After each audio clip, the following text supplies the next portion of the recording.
Hello students, कैसे हो आप सभी। उम्मीद करते हैं आप सब बढ़िया होंगे और आपकी पढ़ाई बहुत मज़ेदार चल रही होगी। तो देखो, मैं इस चैनल पर कक्षा 6 से 12वीं तक के बच्चों के लिए ग्रामर के रूल लेकर आया हूँ। यानी मैं पूरी ग्रामर ही लेके आया हूँ। वो जो ग्रामर जो है ना, ऐसी वैसी ग्रामर नहीं है जी। ये ग्रामर बहुत ही बहुत ही महत्वपूर्ण ग्रामर है ये। आप इसको मिस ना करें। ये मैंने बहुत कड़ी मेहनत से बनाई है। तो ये समझ लो आप, इसमें मैंने इतना कंटेंट दिया है बहुत। हेलो स्टूडेंट्स, कैसे हो आप सभी। उम्मीद करते हैं सब बढ़िया होंगे और आपकी पढ़ाई बहुत मज़ेदार चल रही होगी। आपकी लाइफ भी बहुत बेटर तरीके से कट रही होगी। तो क्यों ना मैंने सोचा कि कक्षा 6 से लेकर 12वीं तक के बच्चों के लिए ग्रामर बैच लाया जाए। तो वही बैच मैं यहाँ पर लेकर आ चुका हूँ। ये बैच जो है धमाकेदार होने वाला है और कम से कम नहीं तो मैं 10 से 15 वीडियोस बनाऊंगा जिसमें मैं पूरी ग्रामर को कंप्लीट कर दूंगा 6 से लेकर 12वीं तक। ठीक है, आपका सर नहीं दुखेगा, मूड नहीं भराएगा अगर तुम इन वीडियो को देख लेते हो तो। अगर आप इन वीडियोस को देख लेते हो तो मैं आपसे एक वायदा करता हूँ छोटा सा, कि आपका कभी मूड नहीं भराएगा 6 से लेकर 12 तक। आप कौन सी क्लास के हो बस देख लिए एक बार। मैं तो जो कहूँगा बल्कि आपको आगे तक और चीज़ें मिलेंगी हमें। ठीक है, तो चलो हम इसको शुरू करते हैं। देखो, ग्रामर ग्रामर का हिंदी मीनिंग होता है व्याकरण। ठीक है, जो मैंने यहाँ पे लिख दिया है। अब व्याकरण क्या होता है, ग्रामर क्या होती है, सीधी सी बात है। भाषा को सही तरीके से बोलने, लिखने और समझने के नियमों को ही व्याकरण कह देते हैं या ग्रामर कह देते हैं। यानी ग्रामर भी हमें सिखाती है कि किस तरह से हमें बोलना है, किस तरह से लिखना है, किस तरह से हमें समझना है चीज़ों को। ठीक है, उदाहरण के तौर पर यहाँ मैंने एक सेंटेंस लिखा है, कहा है राम स्कूल जाता है। अब जहाँ पर राम जो है ये करता है, अंग्रेजी में कहें तो सब्जेक्ट है जी। स्कूल यहाँ पर ऑब्जेक्ट है और जाता है ये वर्ब है। तो यहाँ पर राम के अनुसार वर्ब होनी चाहिए, क्योंकि राम एक वचन है तो वर्ब भी एक वचन होनी चाहिए और वैसा ही यहाँ पर है। तो इसका मतलब ये सही वाक्य है जी, क्योंकि अगर एक वचन करता है तो एक वचन वाली ही वर्ब होनी चाहिए, है ना। अब जहाँ पर इसका दूसरा सेंटेंस लिखा है राम स्कूल जाते हैं, तो ये गलत सेंटेंस है। क्यों गलत है, क्योंकि राम यहाँ पर एक वचन है और जाते यहाँ पर बहुवचन है। तो एक वचन के साथ एक वचन वाली वर्ब ही आएगी, बहुवचन वाली नहीं आएगी। ये बहुवचन वाली वर्ब है, इसलिए ये सेंटेंस गलत है। तो ये गलत हम कैसे कह पा रहे हैं जी, हमें बता रही है ग्रामर।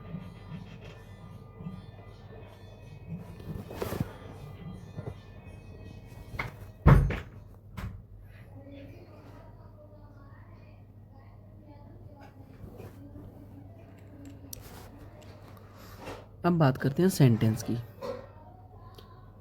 ठीक है, सेंटेंस का हिंदी मीनिंग होता है वाक्य। वाक्य क्या होता है इसको भी समझ लेते हैं। देखो, शब्दों का वह समूह जो पूरा अर्थ देता हो उसे सेंटेंस कहते हैं। ठीक है, आसान शब्दों में समझें तो जो शब्द मिलकर पूरी बात समझाए वही वाक्य होता है।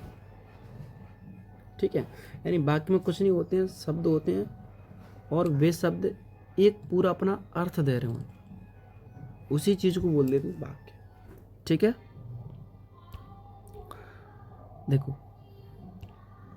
यहाँ पर लिखा है राम स्कूल जाता है। तो यहाँ राम और स्कूल और जाता, ये तीनों ही अलग अलग शब्द हैं, तीनों मिलकर एक बात कह रहे हैं। क्या बात है, राम स्कूल जाता है, यानी राम के बारे में बात की जा रही है। कहा जा रहा है कि राम स्कूल जाता है। ठीक है, सीता किताब पढ़ती है, तो इसमें भी 3 शब्द हैं। ठीक, ये तीनों ही एक सार्थक अर्थ दे रहे हैं। और राम जाता, ये अधूरी बात है, ये अधूरा अर्थ है, इसलिए ये पूरा वाक्य नहीं है ये। ठीक, अब बात करते हैं इसके स्ट्रक्चर की। जो सेंटेंस जो होता है इसका क्या स्ट्रक्चर होता है। दुनिया में जितने भी सेंटेंस हैं उन सभी का स्ट्रक्चर यही होता है जो लिखा है आपके सामने। सबसे पहले तो सब्जेक्ट होता है, SUB का मतलब है सब्जेक्ट, और सब्जेक्ट को बोलते हैं कर्ता। और दूसरा लिखा है HB का मतलब होता है हेल्पिंग वर्ब। HB का मतलब क्या हो जाएगा, हेल्पिंग वर्ब। ठीक है, हेल्पिंग वर्ब को कहते हैं सहायक क्रिया। अब हम इनकी चीज़ों को आगे हम समझने वाले हैं। ठीक है, और तीसरे नंबर पर लिखा है मेन वर्ब, जिसे कहते हैं मुख्य क्रिया। मेन वर्ब, इसे हिंदी में कहते हैं मुख्य क्रिया। ठीक है, और चौथे नंबर पर जो लिखा है इसे बोलते हैं ऑब्जेक्ट। ये क्या होता है, सभी के बारे में धीरे धीरे हम डिटेल में पढ़ने वाले हैं। इसको हिंदी में कहते हैं कर्म। ठीक है, तो ये सेंटेंस के 4 भाग हैं मुख्य रूप से। ये 4 तो कंपलसरी रहता है, जहाँ में से कभी कभी क्या होता है हेल्पिंग वर्ब मिस हो जाती है। ठीक है, तो वो किस केस में मिस होती है वो मैं आपको समझाऊंगा। ठीक है, चलो अब हम आगे बढ़ते हैं।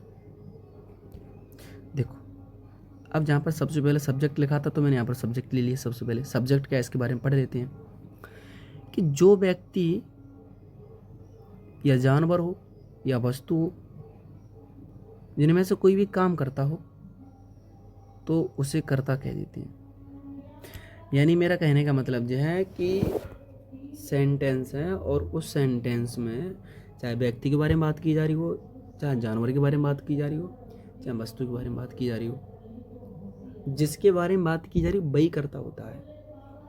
ठीक है, सीधी सी बात है, काम करने वाला कर्ता होता है, या जिसके बारे में बात की जाए वो कर्ता होता है। ठीक है, जैसे मान लो यहाँ पर एक सेंटेंस लिखा है राम खाना खाता है, तो यहाँ पर राम करता है क्योंकि राम काम कर रहा है। सीता किताब पढ़ रही है, यहाँ पर सीता काम कर रही है तो सीता करता है। बच्चा खेल रहा है तो बच्चा काम कर रहा है तो बच्चा कर्ता हो जाएगा। अब कर्ता आपके 2 प्रकार के होते हैं। पहला होता है एक वचन कर्ता, जिसे कहते हैं सिंगुलर इंग्लिश में, और जो ही सी इट ओ कोई भी एक नाम हो सकता है। और बहुवचन कर्ता आपके जी होते हैं। बहुवचन कर्ता जो है आई बी यू दे 2 नेम्स, ये आपके बहुवचन कर्ता हो जाएंगे। ठीक है, अगर मान लो कर्ता सेंटेंस में हमें निकालना नहीं आता है तो उसकी भी एक ट्रिक है कि वाक्य में पूछो कि कौन काम कर रहा है। जो काम कर रहा है या जिसका नाम आए वही कर्ता होता है। उदाहरण के तौर पर जैसे मैं आपसे कहता हूँ इससे हम क्वेश्चन करते हैं। पहले सेंटेंस थे, मैं कहता हूँ कौन खाना खाता है तो आंसर आएगा राम खाना खाता है, तो राम कर्ता हो जाएगा। मैंने कहा शिक्षक पढ़ाते हैं, तो मैं इससे क्वेश्चन करूँगा क्रिया से, कहूँगा कौन पढ़ाते हैं, शिक्षक। हाँ, जो आंसर आएगा वही सब्जेक्ट है।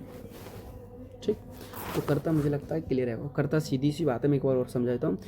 सेंटेंस में जिसके बारे में बात की जाती है वही कर्ता होता है। अब भाई कर्ता व्यक्ति भी हो सकता है, वस्तु भी हो सकती है। ठीक है, इस तरह से जानवर भी हो सकता है। ठीक है, मैंने कहा गाय घास खा रही है तो गाय कर्ता हो जाएगा यहाँ पर। मैंने कहा वन में शेर घूम रहा है, तो भाई घूम कौन रहा है, शेर घूम रहा है, तो शेर कर्ता हो जाएगा। बहुत खत्म। ठीक है, तो यहाँ तक कि मुझे लगता है चीज़ें कंप्लीट है। अब हम आगे बढ़ते हैं। चलो आगे देखते हैं। दूसरे नंबर की है हेल्पिंग वर्ब, जिसे कहते हैं सहायक क्रिया। जो क्रिया मुख्य क्रिया की मदद करती है ना, उसे हेल्पिंग वर्ब कहते हैं। जो क्रिया मुख्य क्रिया की मदद करे, इसलिए तो बोला गया है इसे हेल्पिंग वर्ब, क्योंकि ये हेल्प करती है। जी हेल्प किसकी करती है, मेन वर्ब की। अब मेन वर्ब कौन होता है वो आगे समझेंगे हम। फिलहाल हम समझ पा रहे हैं कि जो हेल्प करने का काम करती है, जो वर्ब हेल्प करने का काम करे उससे कह देंगे हेल्पिंग वर्ब। आसान शब्दों में समझें यहाँ पर। देखो, जो शब्द काम के होने का समय, अवस्था या पूरा होने का भाव बताए वही हेल्पिंग वर्ब होता है। जैसे राम खाना खा रहा है, तो यहाँ पर जो रहा है ना, जो हेल्पिंग वर्ब को रिप्रेजेंट करेगा। खा जो है जी मेन वर्ब को रिप्रेजेंट करेगा। मेन वर्ब का मतलब होता है मुख्य क्रिया। ठीक है, तो यहाँ पर जो रहा है जो हेल्पिंग वर्ब को रिप्रेजेंट कर रहा है। इसमें देखो, एक जहाँ में 2 वर्ड है, एक तो रहा है और दूसरा है, तो दोनों का अलग अलग काम है भाई। जो है शब्द है ये टाइम को बता रहा है, और जो रहा शब्द है ये एक्शन को बता रहा है। एक्शन का मतलब समझते हो, कार्य, काम को बता रहा है भाई। है शब्द बता रहा है कि जो है शब्द है ये प्रेजेंट की पहचान होती है। अगर है शब्द है पीछे तो समझ लो बात प्रेजेंट की हो रही है, बात अभी की हो रही है कि अभी खाना खा रहा है, प्रेजेंट में खा रहा है। अच्छा, रहा है तो ये बताता है कि भाई एक्शन कब चालू है, मतलब एक्शन चालू है, चल रहा है, रहा है तो चल रहा है, एक्शन काम हो रहा है, खाना खाया जा रहा है ना। तो वो चीज़ है। इसको भी मैं आपको बताऊंगा, अभी आप थोड़ा सा समझ लो कि जो रहा है वो हेल्पिंग वर्ब है और खास हुआ वो मेन वर्ब है। बस वो स्कूल जा चुका है तो यहाँ पर चुका है जो हेल्पिंग वर्ब है, जा यहाँ पर मेन वर्ब है। ऐसे मैं किताब पढ़ रहा हूँ तो यहाँ पर मैं जो है वो तो सॉरी सब्जेक्ट ही है, रहा हूँ यहाँ पर हेल्पिंग वर्ब, बात खत्म। इतना समझना है मैं सिर्फ, बस। ठीक है, अब बात करते हैं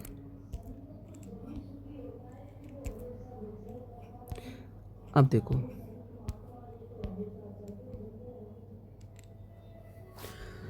तो कुछ हेल्पिंग वर्ब्स के जहाँ पर उदाहरण दिए हैं जो कि ये लिखे हुए हैं, जैसे कि हिंदी में कहते हैं हाँ, हूँ, थे, थी, रहा, रही, रहे, चुका, सकता है।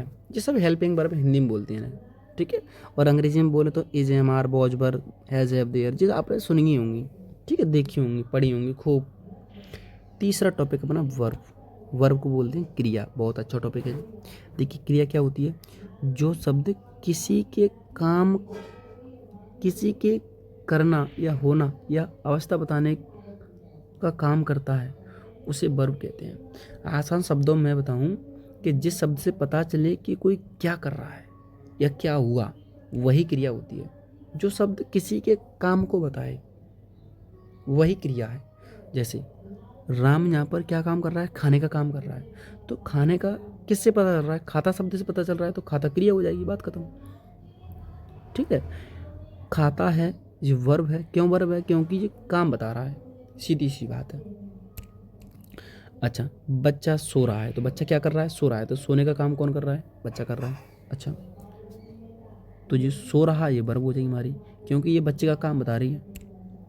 ठीक, उसके बाद पक्षी उड़ रहा है, तो उड़ने का काम कर रहा है पक्षी, तो वर्ब हो जाएगी उड़ना हमारी, बात खत्म।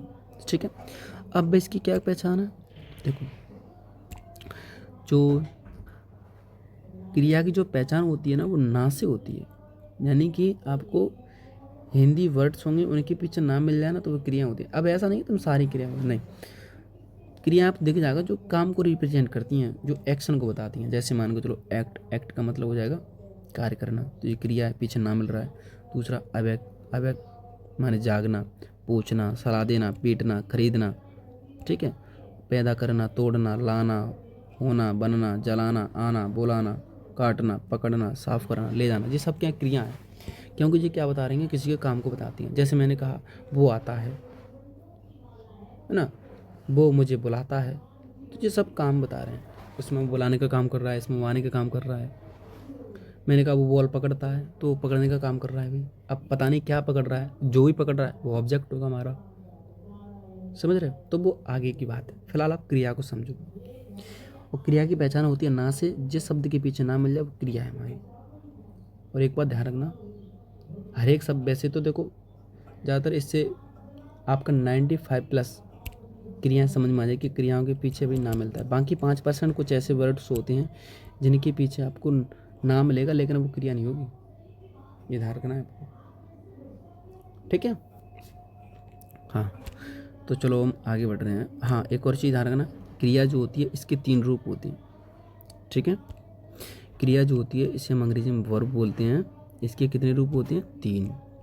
पहला होता है फर्स्ट, दूसरा होता है सेकंड और तीसरा होता है थर्ड, ठीक है। फर्स्ट रूप जो होता है उसे हम कहते हैं प्रेजेंट। फर्स्ट रूप जो होता है यानी पहला रूप जो होता है उसे हम क्या कहते हैं, प्रेजेंट कहते हैं। और दूसरा रूप जो होता है उसे कहते हैं पास्ट, ठीक। और जो तीसरा रूप होता है उसे हम कहते हैं जो तीसरा रूप होता है उसे हम कहते हैं परफेक्ट, ठीक। और एक, वैसे तो 3 रूप होते हैं। अब देखो क्या होता है, कभी कभी क्या होता है, पहले रूप में यानी V1 में पहले रूप में कभी कभी क्या होता है ING मिल जाती है, तो उसको हम कह देते हैं कॉन्टिन्यूअस फॉर्म। इसको भी ध्यान रखना है आपको भी, ठीक। तो मैंने आपको पूरी वर्ब बता दी। अब बढ़ते हैं आगे की ओर। देखो, तो अब बात करते हैं ऑब्जेक्ट की। चौथे नंबर का अपना है ऑब्जेक्ट। ऑब्जेक्ट क्या होता है? जिस व्यक्ति या वस्तु या स्थान पर क्रिया का प्रभाव पड़ता है उसे कर्म कहते हैं। यानी कि काम का असर जिस शब्द पर पड़ता है उसे कर्म कहते हैं। सीधी सी बात है। जैसे राम आम खाता है, तो देखो राम जो है ये तो कर्ता हो गया। राम क्या हो गया? कर्ता। अच्छा, खाता है ये क्या हो जाएगा? अभी हमने पढ़ा है ना, खाता है ये क्या हो जाएगा? क्रिया। अच्छा, अब बचा क्या? आम। तो क्रिया से पूछो क्या खाता है? क्रिया का फल किस शब्द पड़ रहा है? किस शब्द पर पड़ रहा है? आम पर पड़ रहा है, तो आम हो जाएगा फिर कर्म। आम क्या हो जाएगा? कर्म हो जाएगा। मान लो वो आम नहीं खा रहा है, वो खा रहा है खाना, तो खाना कर्म हो जाएगा। मान लो वो खाना भी नहीं खा रहा है, मान लो वो खा रहा है भाई कोई, मतलब केला खा रहा है, तो केला कर्म हो जाएगा। सीधी सी बात है, जो भी खा रहा है वो कर्म है। और चाहे मैं अपने शब्दों में समझाऊं, जैसे मान के चलो मैं हूँ, मैं खाली बैठा हूँ, मैं कुछ भी नहीं कर रहा हूँ, मेरा टाइम पास नहीं आ रहा, तो मैं क्या करता हूँ अपना टाइम पास करने के लिए एक चीज़ लेता हूँ। मान लीजिए मैंने मोबाइल ले लिया, तो मोबाइल से मैं अपना क्या कर रहा हूँ? टाइम पास कर रहा हूँ। यानी मैं काम क्या कर रहा हूँ? Time pass. अच्छा, जिससे टाइम पास कर रहा हूँ वो मेरा ऑब्जेक्ट हो जाएगा। मान लीजिए मैं पढ़ रहा हूँ, तो मेरा पढ़ने का काम हो रहा है, तो पढ़ना मेरी क्रिया हो जाएगी, मैं मेरा सब्जेक्ट हो जाऊँगा। अच्छा, मैं मान लीजिए रामायण पढ़ रहा हूँ, तो रामायण मेरा ऑब्जेक्ट हो जाएगा। चलो मान लो मैं रामायण नहीं पढ़ रहा हूँ, मैं पढ़ रहा हूँ महाभारत, तो मेरा महाभारत ऑब्जेक्ट हो जाएगा। समझ रहे हैं ना? तो पढ़ने का असर जिस पर पड़ेगा, क्रिया का फल जिस शब्द पर पड़ेगा उसे हम कहेंगे कर्म। ठीक है, इसको मैं एक और एग्जाम्पल से समझाता हूँ आपको कि जैसे मान लीजिए एक कोई लड़का है, ठीक है, और वो एक वृक्ष से क्या करता है? एक वृक्ष से फल तोड़ता है, ठीक। तो मान लो लड़का है, तो वो सब्जेक्ट हो जाएगा क्योंकि वो तोड़ने का काम करेगा। अब वो तोड़ना चाह रहा है, तो भाई तोड़ने का काम कर रहा है, तो तोड़ना क्रिया हो जाएगी। अच्छा, फल तोड़ना चाह रहा है, तो फल कर्म हो जाएगा, बात खत्म। अच्छा, पेड़ से तोड़ना चाह रहा है, तो पेड़ अन्य शब्द हो जाएगा। सीधी बात है, ठीक है। तो ये चीज़ें मुझे लगता है तुम्हें समझ में आ गई होंगी। देखिए, तो मैंने आपको अभी तक एक तो आपको सब्जेक्ट समझाया कि सब्जेक्ट क्या होता है, ठीक है। सब्जेक्ट जिसके बारे में बात किया वो सब्जेक्ट होता है। उसके बाद मैंने आपको हेल्पिंग वर्ब समझाई। ये हेल्पिंग वर्ब क्या होती हैं? जो हेल्पिंग वर्ब होती है ना, वो मेन वर्ब की हेल्प करती है।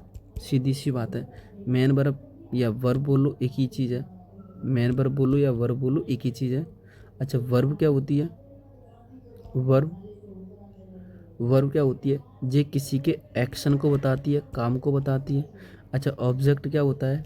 ये भाई क्या होता है? क्रिया का फल जिस शब्द पर पड़ता है उसे हम ऑब्जेक्ट कहते हैं। यानी कर्ता जिस काम को करता है उसको हम क्या कहते हैं? ऑब्जेक्ट कहते हैं। एक्शन को हम क्या कहते हैं? ऑब्जेक्ट कहते हैं, है ना। जो भी काम कर रहा था वो उसका ऑब्जेक्ट होता है। सीधी सी बात है, ठीक है।